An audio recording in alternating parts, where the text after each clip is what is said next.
প্রথম প্রশ্নে দেওয়া হচ্ছে 130.8 গ্রাম জিঙ্ক সালফিউরিক অ্যাসিডের সঙ্গে বিক্রিয়া করলে যে হাইড্রোজেন গ্যাসটা তৈরি হবে তার ভলিউম কতটা। তাহলে কি করব আমরা, এখানে বলেছিল যে জিঙ্কের সাথে সালফিউরিক অ্যাসিডের বিক্রিয়া হচ্ছে এবং তার ফলে তৈরি হচ্ছে হাইড্রোজেন গ্যাস। আমি ইকুয়েশনটা লিখছি, জিঙ্কের সঙ্গে সালফিউরিক অ্যাসিডের বিক্রিয়ায় তৈরি হয় ZnSO4 প্লাস H2। এখানে বিক্রিয়াটা দেখলে বুঝতে পারবে যে পুরো বিক্রিয়াটাই ব্যালেন্সড রয়েছে, এর নতুন করে ব্যালেন্স করা কিছু নেই।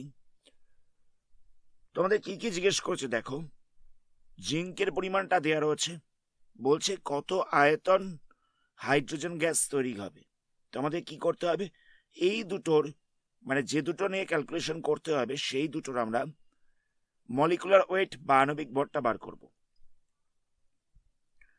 জিঙ্কের আণবিক ভর হচ্ছে 65.4। এখানে তো একটাই পরমাণু ছিল, একটাই অ্যাটম ছিল, সুতরাং আর কিছু করার দরকার নেই। হাইড্রোজেনের অ্যাটমিক ওয়েট হচ্ছে কত, অ্যাটমিক ওয়েট হচ্ছে 1। এখানে দুখানা রয়েছে, তাহলে এখানটা করবো 1 × 2, তাহলে হয়ে যাচ্ছে 2। তাহলে হাইড্রোজেনের আমরা মলিকুলার ওয়েট পেয়ে গেলাম 2। তাহলে দেখো আমরা 65.4 গ্রাম জিঙ্ক থেকে হাইড্রোজেন গ্যাস পাবো কত গ্রাম, 2 গ্রাম। পুরো কথাটা লিখবে যে 65.4 গ্রাম জিঙ্ক থেকে হাইড্রোজেন গ্যাস পাওয়া যায় 2 গ্রাম, পুরো কথাটা লিখবে। তাহলে 1 গ্রাম জিঙ্ক থেকে কতখানি হাইড্রোজেন পাবো, 2/65.4 গ্রাম। এখানে ছিল কত গ্রাম, 130.8 গ্রাম। এত গ্রাম জিঙ্ক থেকে আমরা কতখানি হাইড্রোজেন পাবো, এটাকে আমরা 130.8 দিয়ে মাল্টিপ্লাই করে দিচ্ছি, তাহলে পয়েন্টটা উঠবে। তাহলে কত পাওয়া যাচ্ছে এটাকে আরেকবার লিখে নিচ্ছি, 2 × 1308/654। 654 দিয়ে ক্যান্সেল করলে এখানটা 2 পড়ে থাকছে, তাহলে কত হচ্ছে 2 × 2, তাহলে পাওয়া যাচ্ছে 4 গ্রাম হাইড্রোজেন। তো আমরা এখানেই দেখে নিয়েছি যে হাইড্রোজেনের মলিকুলার মাস কত, হাইড্রোজেনের মলিকুলার মাস হচ্ছে 2, মানে আণবিক ভরটা হচ্ছে 2। তাহলে বলা যেতে পারে 2 গ্রাম হাইড্রোজেন মানে হচ্ছে 1 মোল। এখানে ক গ্রাম হাইড্রোজেন তৈরি হয়েছিল, এখানে 4 গ্রাম হাইড্রোজেন তৈরি হয়েছিল। তো 4 গ্রাম মানে কত মোল সেটা আমরা বার করব। 1 গ্রাম মানে কত, 1 গ্রাম মানে হচ্ছে 1/2 মোল। 4 গ্রাম মানে হচ্ছে 4/2, তাহলে ক্যান্সেল করলে পড়ে থাকছে 2 মোল। তাহলে এখানে 2 মোল হাইড্রোজেন গ্যাস পাওয়া যাচ্ছে। আচ্ছা, 1 মোলের ভলিউম কত, 1 মোলের ভলিউমটা হচ্ছে 22.4 লিটার। পুরোটা লিখবে যে 1 মোলের আয়তন হচ্ছে 22.4 লিটার। তাহলে 2 মোলের ভলিউম কত হবে, 22.4 × 2, তাহলে মাল্টিপ্লাই করলে হয়ে যাচ্ছে 44.8, এত লিটার। এটা হচ্ছে আনসার। আমি স্টেপগুলোকে আরেকবার বলেছি সংক্ষেপে। তো আমরা দেখতে পেলাম যে 65.4 গ্রাম জিঙ্ক থেকে হাইড্রোজেন পাওয়া যাচ্ছে 2 গ্রাম। তো আমরা প্রথমে 130.8 গ্রাম জিঙ্ক থেকে কত গ্রাম হাইড্রোজেন পাবো সেটা আমরা বার করলাম। আমরা দেখলাম যে 4 গ্রাম পাচ্ছি। তো মলিকুলার মাস কত ছিল, 2 গ্রাম ছিল। হাইড্রোজেনের মলিকুলার মাস আছে 2 গ্রাম, 2 গ্রাম মানে হচ্ছে 1 মোল। তো 4 গ্রাম মানে কত মোল সেটা আমরা বার করলাম। তো আমরা পেয়ে গেলাম 2 মোল, 4 গ্রাম মানে হচ্ছে 2 মোল। তো 1 মোলের ভলিউমটা হচ্ছে 22.4 লিটার। তাহলে 22.4 মোলের 2 মোলের, এখন তো 2 মোল পাওয়া গেছিল, 2 মোলের ভলিউমটা কত সেটা আমরা বার করলাম। 22.4 এর সাথে 2টাকে মাল্টিপ্লাই করেছি, যেটা হচ্ছে সেটাই আনসার। পরের প্রশ্ন দেখো, নেক্সট কোশ্চেনে কি বলছে দেখো, বলছে 2.3 গ্রাম সোডিয়ামকে অতিরিক্ত জলের সঙ্গে সম্পূর্ণরূপে বিক্রিয়া ঘটালে কি পরিমাণে সোডিয়াম হাইড্রোক্সাইড উৎপন্ন হবে, আর উৎপন্ন হাইড্রোজেনের এসটিপিতে আয়তন কত হবে। তো প্রথমে আমরা সোডিয়ামের সাথে জলের বিক্রিয়াটা লিখছি। Na তার সাথে H2O এর বিক্রিয়ায় তৈরি হয় NaOH এবং তৈরি হয় হাইড্রোজেন গ্যাস। এবার এখানে দেখো বিক্রিয়াটা ব্যালেন্স নেই, তাহলে আমরা কি করব, এখানটা একটা 2 বসাচ্ছি। 2 বসালে দেখো হাইড্রোজেন কটা হচ্ছে, এখানে হাইড্রোজেন রয়েছে 2টো, এখানে হাইড্রোজেন রয়েছে 4টে, কিন্তু এখানে হাইড্রোজেন রয়েছে 2টো, তাহলে এখানটাও আমরা একটা 2 বসিয়েছি, তাহলে দেখো হাইড্রোজেনটা হয়ে যাচ্ছে 4টে, 2 × 2 4 হয়ে যাচ্ছে। সোডিয়াম দেখো এখানে রয়েছে 2টো, এখানে রয়েছে 1টা, তাহলে এখানটা আমরা 2 বসিয়ে দেবো। এবার দেখো পুরো বিক্রিয়াটা ব্যালেন্স হয়ে গেছে। তাহলে কি কি দেওয়া ছিল, বলছে সোডিয়ামের পরিমাণটা দেওয়া ছিল 2.3 গ্রাম। আচ্ছা, আমাদের বলছে তাহলে কত গ্রাম NaOH তৈরি হবে। প্রথমে আমরা এই দুটোকে নিয়ে কাজ করছি। তো সোডিয়ামের পারমাণবিক ভর বা অ্যাটমিক ওয়েট কত, এটা হচ্ছে 23। তো এখানে দুখানা অ্যাটম রয়েছে, তাই 2 দিয়ে মাল্টিপ্লাই করছি, তাহলে হয়েছে 46।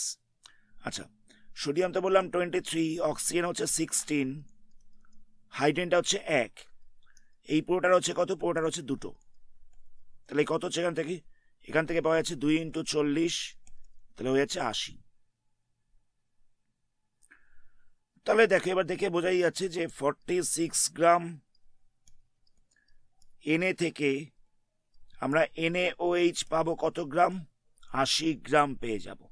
পুরো কথাটা লিখবে যে 46 গ্রাম Na থেকে NaOH পাওয়া যায় 80 গ্রাম, তাহলে 1 গ্রাম Na থেকে NaOH কত গ্রাম পাবো, 80/46,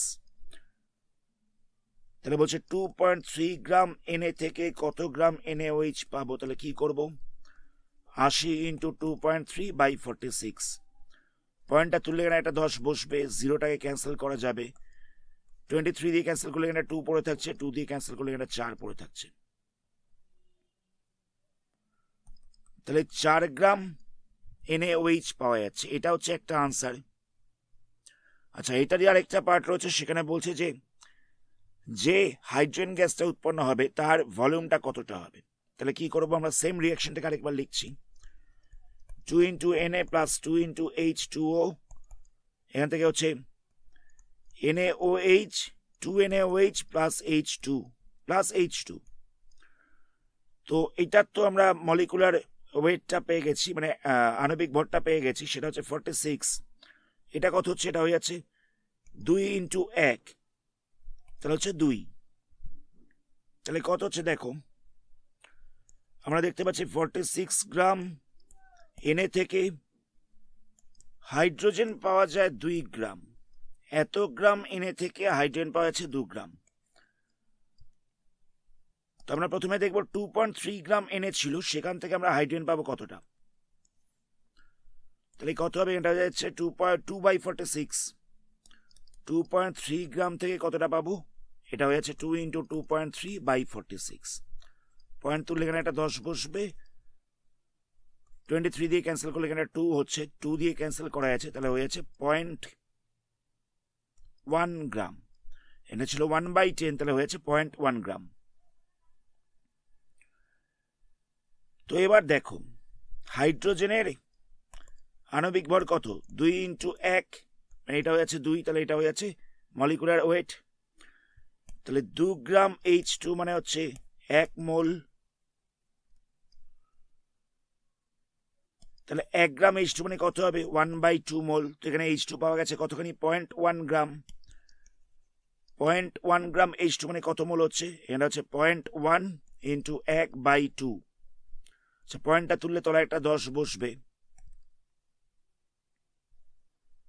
তাহলে হয়েছে 1/20, এত মোল H2 তৈরি হচ্ছে। অসুবিধা নেই, প্রথমে আমরা H2 পরিমাণটাকে গ্রামে বার করলাম, তারপর সেখান থেকে মোলে চেঞ্জ করলাম, আমাদের জিজ্ঞেস করেছে ভলিউম কতটা হবে, 1 মোলের ভলিউম হচ্ছে 2.4 লিটার, তাহলে 1/20 এত মোলের ভলিউম কত হবে, 2.4 × 1/20, পয়েন্ট তুললে তলায় একটা 10 বসবে, 2 দিয়ে ক্যান্সেল করছি, তাহলে এটা 10 পড়ে থাকবে, এটা পড়ে থাকবে 112, তাহলে পাওয়া যাচ্ছে 112/100, তাহলে হয়ে যাচ্ছে 1.12 এত লিটার। এটা হচ্ছে আনসার। পরের প্রশ্ন দেখো, পরের প্রশ্নটাও একই রকম। এখানে বলছে যে 12.26 গ্রাম পটাশিয়াম ক্লোরাইড, এটাকে ভাঙলে এসটিপিতে কত আয়তন অক্সিজেন পাওয়া যাবে। তো পটাশিয়াম ক্লোরাইড থেকে অক্সিজেন তৈরি করার সমীকরণটা কিরকম, KClO3, এখান থেকে তৈরি হচ্ছে KCl প্লাস O2, এই হচ্ছে ইকুয়েশন। ব্যালেন্স করতে হবে, এখানে অক্সিজেন হচ্ছে 3টে, এখানে অক্সিজেন হচ্ছে 2টো, ব্যালেন্স নেই, তো এখানে আমরা 3 বসিয়েছি, তাহলে অক্সিজেন হয়ে যাচ্ছে 6টা। আর এখানে অক্সিজেন হচ্ছে 3টে, এখানে আমরা 2 বসিয়ে দিলাম, তাহলে অক্সিজেন হয়ে যাচ্ছে 6টা।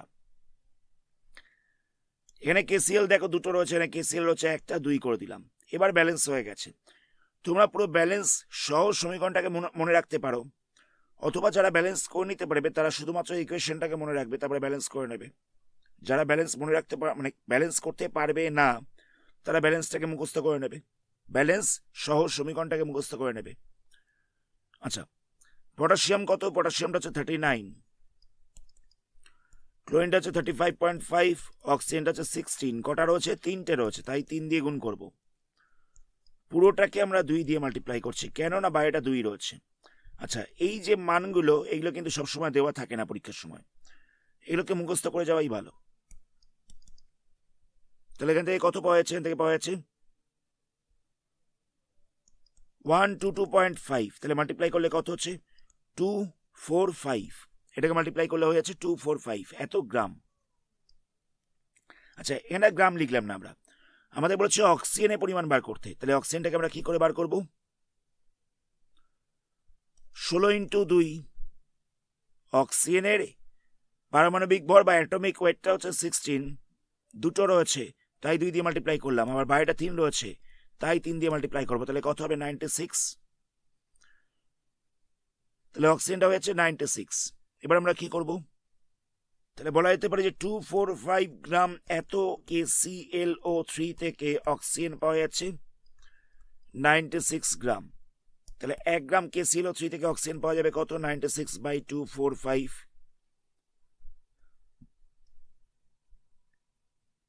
KClO3 কত ছিল, 12.26, এত গ্রাম থেকে অক্সিজেন পাওয়া যাবে কত, 96 × 12.26/245, পয়েন্টটাকে তুলে তলায় 100 বসছে। আচ্ছা, এটাকে আমরা এখানেই ছেড়ে দেবো, এখানে ক্যালকুলেশনটা করতে পারা যাবে না, কেন ক্যালকুলেশনটা করলে অনেক বড় হয়ে যাবে। তাহলে আমরা দেখতে পাচ্ছি এত গ্রাম KClO3 থেকে অক্সিজেন পাওয়া যাচ্ছে এত গ্রাম, অসুবিধা নেই। বা এটাকে আমরা মোলে চেঞ্জ করব, কি করে চেঞ্জ করব, অক্সিজেনের মলিকুলার ওয়েট কত, 16 × 2 মানে হচ্ছে 32, তাহলে 32 গ্রাম O2 মানে হচ্ছে 1 মোল, এটা আমরা জানি 32 গ্রাম O2 মানে হচ্ছে 1 মোল। তাহলে আমাদের এখানে কি করতে হবে, 96 × 1226 বাই 245 × 100, এত গ্রাম যে অক্সিজেন বেরিয়েছিল এটা মানে কত মোল সেটা বার করতে হবে। তাহলে কি করব, আচ্ছা এর আগে আমরা একটা লাইন করে নিচ্ছি, 1 গ্রাম O2 মানে কত মোল হবে সেটা বার করছি, তাহলে এটা হয়ে যাবে 1/32, তাহলে এত গ্রাম মানে কত হবে, 1/32 × 96 × 1226 বাই 245 × 100। বুঝতে পারলে কথাটা, হিসাবটা বুঝতে পারলে, 32 গ্রাম O2 মানে হচ্ছে 1 মোল, তো 1 গ্রাম মানে কত মোল বার করেছি, তারপরে এত গ্রাম মানে কত মোল হচ্ছে সেটা বার করলাম। তো এখানে 32 দিয়ে আমরা ক্যান্সেল করতে পারবো, তাহলে পড়ে হচ্ছে 3, তাহলে হচ্ছে 3 × 1226/245 × 100, এত মোল হয়ে যাচ্ছে। তো 1 মোলের ভলিউম কত, 1 মোলের ভলিউমটা হচ্ছে 2.4 লিটার, তো এখানে বেরিয়েছে কত, এখানে বেরিয়েছে 3 × 1226/245/100, 245 × 100, এত মোলের ভলিউম কত হবে, 2.4 ইন্টু আমাদের এখানে মাল্টিপ্লাই করে দিতে হবে, তাহলে পাওয়া যাচ্ছে এটা। তো এখান থেকে ক্যালকুলেশন করে আমাদের আয়তনটা বার করতে হবে। তাহলে কত হবে দেখো, 2.4 কে আমরা মাল্টিপ্লাই করছি 3 দিয়ে, সেটাকে আবার মাল্টিপ্লাই করতে হবে 1226 দিয়ে, এটাকে ডিভাইড করতে হবে 245 দিয়ে, তারপর লাস্টে এটাকে আবার 100 দিয়ে ডিভাইড করতে হবে। এখানে ভাগটা মিলবে না, কিন্তু এই ক্যালকুলেশনে ভাগটা মিলবে না। এখান থেকে পাওয়া যাচ্ছে 3.36 3.36 অ্যাকচুয়ালি ডিভিশনটা চলতে থাকবে, আমরা এখানেই ছেড়ে দেবো, এত লিটার। এটা হচ্ছে আনসার। ফিজিক্যাল সায়েন্সে এরকম কিছু অঙ্ক দিয়ে দিতে পারে যেগুলো ক্যালকুলেশনটা হবে খুব টাফ, তো আমাদের সেখানে ওই আসন্ন মান বা অ্যাপ্রক্সিমেট ভ্যালু ধরে কাজ চালাতে হবে। আমি প্রসিডিওরটা আরেকবার বলছি। আমরা দেখলাম যে 245 এত গ্রাম KClO3 থেকে আমরা অক্সিজেন পাচ্ছি 96 গ্রাম। তাহলে আমরা 12.26 এত গ্রাম KClO3 থেকে কত গ্রাম O2 পাবো সেটা বার করলাম, অসুবিধা নেই। নেক্সট কি করেছি, O2-র মলিকুলার ওয়েট বার করেছি 32 গ্রাম O2 মানে হচ্ছে 1 মোল। তারপরে এই যে ওয়েটটা আমরা পেয়েছিলাম এই ওয়েটটাকে আমরা এই জায়গাটায় বসিয়ে দেবো, মানে এত গ্রাম O2 মানে কত মোল সেটা বার করব, অসুবিধা নেই। এই যে এত মোল পাওয়া গেছে। নেক্সট আমরা কি করলাম, 1 মোলের ভলিউম হচ্ছে এটা, তাহলে এত মোলের ভলিউম কত, 2.4 দিয়ে মাল্টিপ্লাই করে দিয়েছি। ক্যালকুলেশনটা টাফ হতে পারে, প্রসিডিওরটা কিন্তু খুব ইজি রয়েছে। তারপরে কোশ্চেন দেখা যাক। নেক্সট কোশ্চেনে বলছে 1.16 গ্রাম সোডিয়াম ক্লোরাইডের সঙ্গে কত গ্রাম সিলভার নাইট্রেটের রিয়াকশনে 1.70 গ্রাম সোডিয়াম নাইট্রেট এবং 2.87 গ্রাম সিলভার ক্লোরাইড উৎপন্ন হবে। দেখো জায়গাটা দেখো, এখানে বলে দিয়েছে যে সোডিয়াম ক্লোরাইড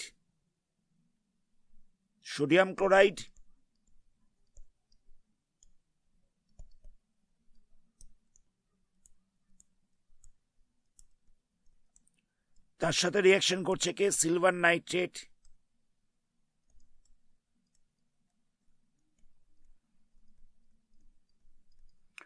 রিয়াকশনে বলে তৈরি হচ্ছে কি, সোডিয়াম নাইট্রেট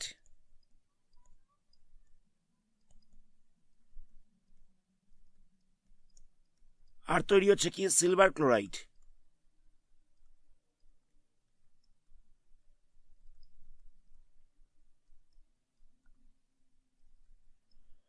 আচ্ছা, এটা সোডিয়াম ক্লোরাইড কত বলেছে, সোডিয়াম ক্লোরাইড বলছে 1.16 গ্রাম।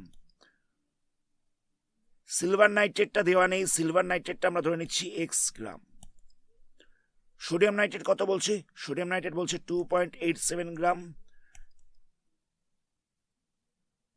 সরি সোডিয়াম নাইট্রেটটা বলেছে 1.70 গ্রাম, আর সিলভার ক্লোরাইড কত বলেছে, সিলভার ক্লোরাইড বলছে 2.87 গ্রাম। এটা দেওয়া রয়েছে, এটা আমাদের বার করতে বলেছে, এই দুটো দেওয়া রয়েছে। তো আমরা ভরের নিত্যতার সূত্র তো এর আগেই করেছি। আমরা বলেছিলাম যে রিয়াকশনের আগে রিয়াক্টেন্টগুলোর মানে যারা যারা বিক্রিয়া করছে তাদের যা মাস থাকবে, রিয়াকশনের ফলে যেগুলো তৈরি হচ্ছে তাদের মাসটাও ইকুয়াল হবে। তো আমরা এখানে সেই ফর্মটাকে কাজে লাগিয়েছি।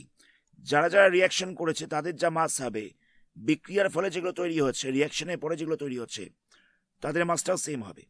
তো সেই কারণে আমরা যারা যারা রিয়াকশন করেছে তাদের মাসটাকে প্লাস করেছি এবং যারা যারা উৎপন্ন হয়েছে তাদের মাসটাকে প্লাস করেছি, দুটোকে ইকুয়াল করে দিয়েছি। এখান থেকে সলভ করে আমাদের এক্সট্রা বার করতে হবে। তাহলে কত হবে, 1.70 প্লাস 2.87, এটাকে সাইড চেঞ্জ করলে মাইনাস হয়ে যাবে 1.16। তাহলে এখান থেকে সলভ করলে কত পাওয়া যাচ্ছে, সলভ করলে পাওয়া যাচ্ছে 3.41 গ্রাম। এটা হচ্ছে এক্স এর ভ্যালু। আশা করি বুঝতে পারলে, মানে যারা যারা বিক্রিয়া করেছিল তাদের ওয়েটটাকে প্লাস করেছি, আর যার ফলে বিক্রিয়ার ফলে যেগুলো তৈরি হচ্ছে তাদের ওয়েটটাকে প্লাস করেছি, দুটোকে ইকুয়াল করে দিয়েছি। সেখান থেকে সলভ করে আমরা এক্সটাকে বার করলাম। নেক্সট আমাদের বলছি যে এই রিয়াকশনে যে সিলভার ক্লোরাইডটা তৈরি হবে তার মোল সংখ্যা কত, কত মোল তৈরি হবে। তো AgCl তার মলিকুলার ওয়েটটা বার করতে হবে। তাহলে কি করব, Ag বলে দিয়েছে এখানে 107.87, সেলটা বলছে কত 35.5। এই দুটোকে প্লাস করলে কত হচ্ছে, এই দুটোকে প্লাস করলে হচ্ছে 143.37 এত গ্রাম। তাহলে আমরা দেখতে পাচ্ছি 143.37 এত গ্রাম মানে হচ্ছে 1 মোল। তাহলে 1 গ্রাম মানে কত হবে, 1/143.37 এত মোল হয়ে যাবে। তো এখানে বলছিল কত গ্রাম, 3.41 গ্রাম। এত গ্রাম মানে কত মোল হবে, না সরি একটু ভুল বললাম, সিলভার ক্লোরাইড এখানে 3.41 গ্রাম ছিল না, সিলভার ক্লোরাইড হচ্ছে এটা 2.87। সিলভার ক্লোরাইডটা হচ্ছে 2.87, এত গ্রাম মানে কত মোল সেটা আমাদের বার করতে হবে। তাহলে কি করবো, 2.87 বাই 143.37, তো এটাকে ভাগ করলে 0.02 এত মোল হবে। ভাগটা মিলবে না, ভাগটা চলতেই থাকবে। প্রথমে AgCl এর আমরা মলিকুলার ওয়েট বার করলাম, আণবিক ভর বার করলাম, সেখান থেকে আমরা সলভ করে দেখলাম যে 2.87 গ্রাম হচ্ছে 0.02 মোল। পরের প্রশ্ন দেখো, নেক্সট প্রশ্নে কি বলছে দেখো, বলছে যে কি পরিমাণ মার্বেল পাথরকে লঘু হাইড্রোক্লোরিক অ্যাসিডে সঙ্গে বিক্রিয়া করলে এসটিবিতে 33.6 লিটার CO2 উৎপন্ন হবে। আচ্ছা, মার্বেল পাথর মানে হচ্ছে ক্যালসিয়াম কার্বনেট, ঠিক আছে। এখানে তৈরি হওয়া CO2 আয়তনটা দিয়ে দিয়েছে, ভলিউমটা দিয়ে দিয়েছে। প্রথমে আমরা CO2 মলিকুলার ওয়েটটা বার করছি, তাহলে কত হবে, সিটা হচ্ছে 12, ওটা হচ্ছে 16, দুটো রয়েছে, তাহলে 16 × 2 তাহলে হচ্ছে 44।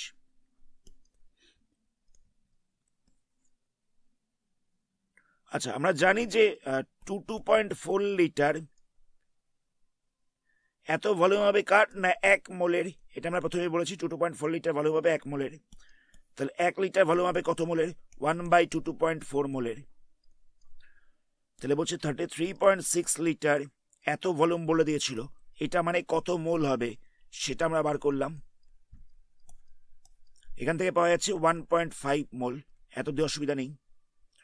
আচ্ছা, আমরা দেখলাম যে 44 গ্রাম মানে হচ্ছে 1 মোল, 1 মোল CO2 মানে হচ্ছে 44 গ্রাম। তাহলে 1.5 মোল মানে কত গ্রাম হবে, 44 × 1.5, তাহলে পাওয়া যাবে 66 গ্রাম। তাহলে আমাদের 66 গ্রাম CO2 তৈরি করতে হবে, তার জন্য কত গ্রাম ক্যালসিয়াম কার্বনেট লাগবে। এবার আমাদের রিয়াকশনটা লিখতে হবে। রিয়াকশনটা কিরকম হবে, CaCO3 এর সাথে HCl এর রিয়াকশন হচ্ছে, HCl এর রিয়াকশনে তৈরি হচ্ছে CaCl2 প্লাস H2O প্লাস হচ্ছে CO2। ইকুয়েশনটাকে ব্যালেন্স করতে হবে। এখানে দেখো ক্লোরিন রয়েছে দুটো, এখানে ক্লোরিন রয়েছে একটা, তাহলে এখানে আমরা 2 বসিয়ে দিলাম, তাহলে দেখো ক্লোরিন হয়ে যাচ্ছে দুটো। নেক্সট আমাদের হাইড্রোজেন দেখতে হবে, এখানে হাইড্রোজেন রয়েছে দুটো, এখানে হাইড্রোজেন রয়েছে দুটো। অক্সিজেন এখানে হচ্ছে 3টে, এখানে অক্সিজেন হচ্ছে একটা, এখানে হচ্ছে দুটো, তাহলে হয়ে যাচ্ছে 3টে। ইকুয়েশন ব্যালেন্স রয়েছে। আচ্ছা, আমাদের CO2 পরিমাণ বলে দিয়েছে, এটা জিজ্ঞেস করেছে, এটা পরিমাণটা জিজ্ঞেস করেছে। তাহলে আমরা CaCO3 আর CO2 এই দুটোর মলিকুলার ওয়েটটা বার করব। তো Ca কত, Ca হচ্ছে 40, কার্বনটা কত, কার্বনটা হচ্ছে 12, অক্সিজেনটা হচ্ছে 16 করে 3, তাহলে হয়েছে 100। CO2 মানে কত, CO2 মানে হচ্ছে 12 প্লাস 16 করে 2, অক্সিজেনটা হচ্ছে 16, দুটো রয়েছে, তাহলে এখানটা হয়ে যাচ্ছে 44। তাহলে 44 গ্রাম CO2 পেতে গেলে আমাদের CaCO3 লাগবে 100 গ্রাম। তাহলে 1 গ্রাম CO2 জন্য লাগছে কতখানি, 100/44, আমাদের CO2 তৈরি করতে হবে কতখানি, 66 গ্রাম। তার জন্য লাগবে কত, 100 × 66/44। 22 দিয়ে ক্যান্সেল করলে এখানটা 2 পড়ে থাকছে, এখানটা 3 পড়ে থাকছে, 2 দিয়ে ক্যান্সেল করলে এখানটা 50 পড়ে থাকছে। তাহলে CaCO3 লাগবে 150 গ্রাম, 50 × 3 আমরা মাল্টিপ্লাই করে দিয়েছি। প্রসিডিওরটা একবার বলছি, CO2 এর ভলিউম দেওয়া ছিল কত, 33.6 লিটার, এটা দেওয়া ছিল।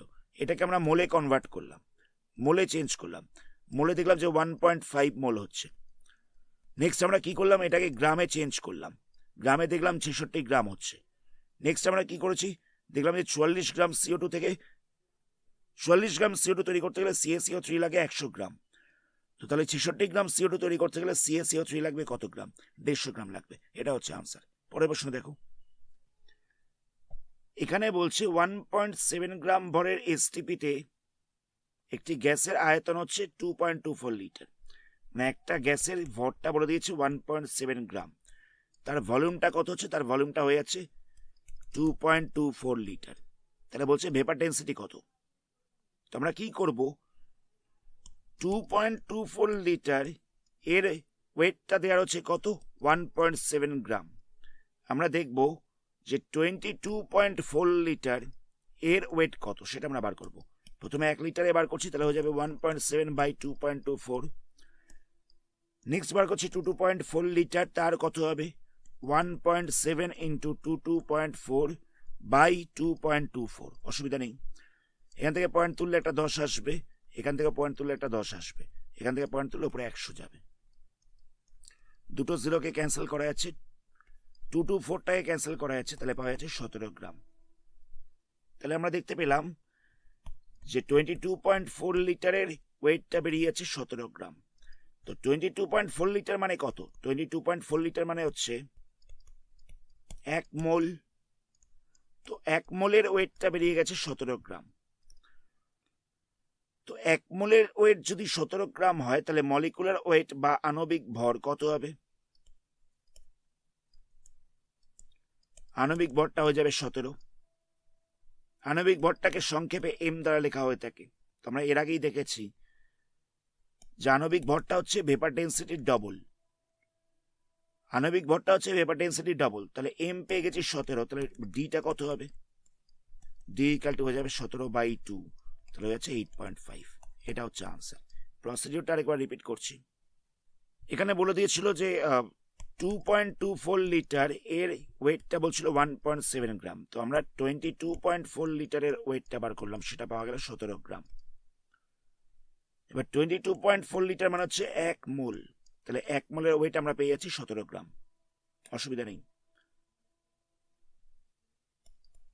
তো 1 মোল ইকুয়াল টু যদি 17 গ্রাম হয়, তাহলে বলা যেতে পারে যে মলিকুলার ওয়েট কত হচ্ছে? মলিকুলার ওয়েট হচ্ছে 17। তো M equal to 2D formula রয়েছে, সেখান থেকে আমরা ডিটা বার করেছি। ডি ইকুয়াল টু পেয়ে গেছি আমরা 8.5। আজকের ভিডিওটা আমরা এখানে স্টপ করছি। পরবর্তী পার্টে এই চ্যাপ্টারে আরো কিছু সামস নিয়ে আলোচনা করা হবে। ধন্যবাদ।